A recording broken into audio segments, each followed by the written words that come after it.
So students, if you go through the NCERT, you can see here that on page number 282 it is mentioned all vertebrates possess muscular chambered heart. Fishes carry two-chamber heart. That means there is only one atrium and one ventricle.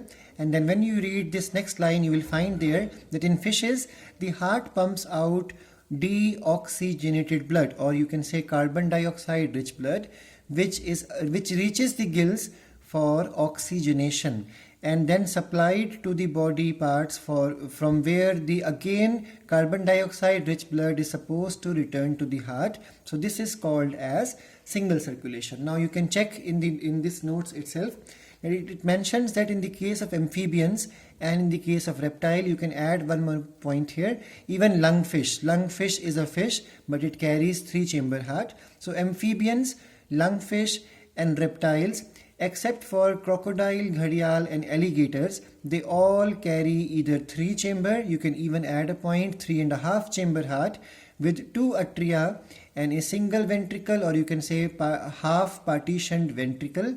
And in the case of crocodiles, gharial, alligator, birds and mammals, they all carry four-chamber heart. It means two separate atria and two separate ventricles. Now what happened in the case of amphibians, lungfish as well as the reptiles? The left atrium receives oxygen-rich blood from the gills or from the lungs or from the skin, and the right atrium gets the carbon dioxide-rich blood from the other parts of body, and then they get mixed in the single ventricle. So because the ventricle number is single, they are not partitioned or maybe half partitioned, that's why 3.5 I said.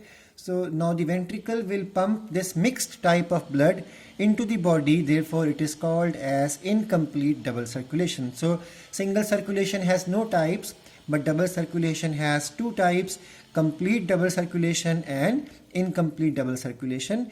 In birds and mammals, oxygen rich blood and oxygen deficient blood received by the left and the right atria respectively passes on to the ventricles of the same side.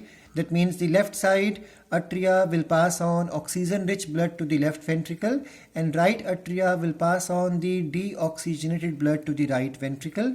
Ventricles will pump it out without any mixing up. That is, the two separate circulatory pathways are present in these organisms. Hence these animals have double, you can say complete double circulation. Now let's understand this concept from the next page of the NCERT.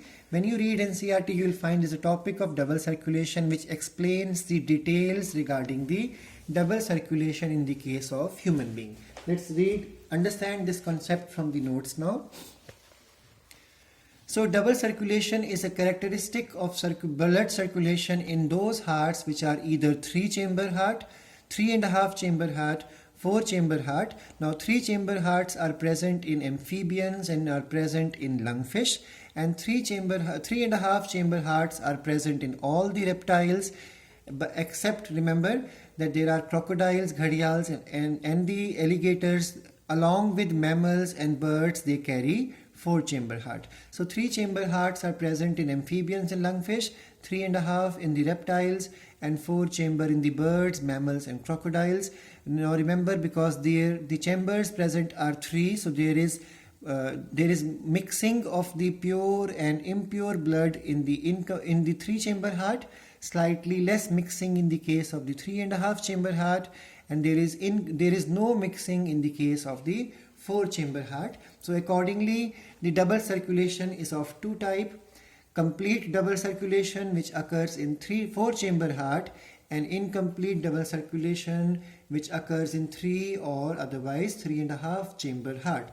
Now remember, if it is 4-chamber heart, then there is no mixing of the blood, so it is more efficient when compared with the 3-chamber or 3.5 chamber heart.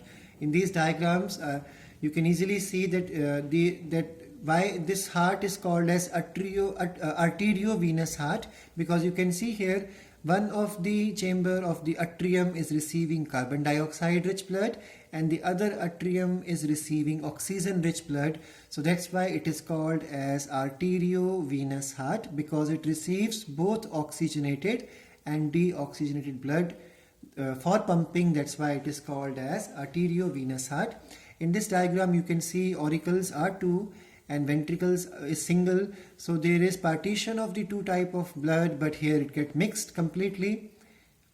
Here the mixing is slightly less, but the pumping will be of the mixed type of blood. And in this case you can see the partition is completely formed in the 4-chamber heart, because of which in the 4-chamber heart there is no mixing of the pure and impure blood. So this is the best method of circulation, the most efficient type of circulatory pathway. Now the next topic which we will be understanding in the next class is regarding the two steps or two components of the double circulation. One is called as pulmonary circulation and the other is called as the systemic circulation. Otherwise, pulmonary circulation is also called as lesser circulation and the other one is called as the greater circulation.